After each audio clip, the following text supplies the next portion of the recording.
Paper લીકની ઘટનાઓને લઈને youth Congress દ્વારા યુનિવર્સિટી ખાતે વિરોધ કાર્યક્રમ યોજાયો હતો।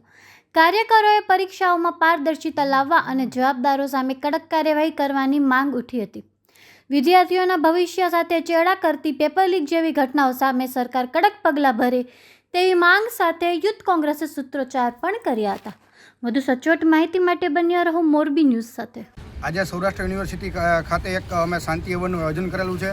હવન કરવાનો મુખ્ય ઉદ્દેશ્ય એ છે કે જે નીટનું પેપર રદ થયું અને 22 લાખ વિદ્યાર્થીઓના ભવિષ્ય સાથે જે ચેડા કરવામાં આવ્યા એ માટે આ સરકારને સદબુદ્ધિ આવે અને શિક્ષણ મંત્રી આની જવાબદારી સ્વીકારી રાજીનામું આપે એવી અમારી મુખ્ય માંગણી છે। સત્તાધારી પક્ષ દ્વારા એક્શન એટલે લેવામાં નથી આવતા કે આ જે નીટના પેપર લીકનો મુખ્ય આરોપી રાજસ્થાનનો ભાજપનો નેતા જ છે।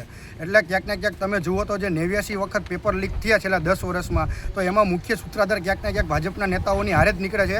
એટલે એ લોકો એક્શન લેતા ડરે છે અથવા એક્શન લઈ નથી શકતા। જો એક્શન લેવામાં નહીં આવે તો આવનારા દિવસોમાં આખા ભારતમાં અમારા યુથ કોંગ્રેસ દ્વારા જલદ આંદોલનો કરવામાં આવશે અને શિક્ષણ મંત્રી રાજીનામું નહીં આપે ત્યાં સુધી અમારી આ લડાઈ ચાલુ રહેવાની છે।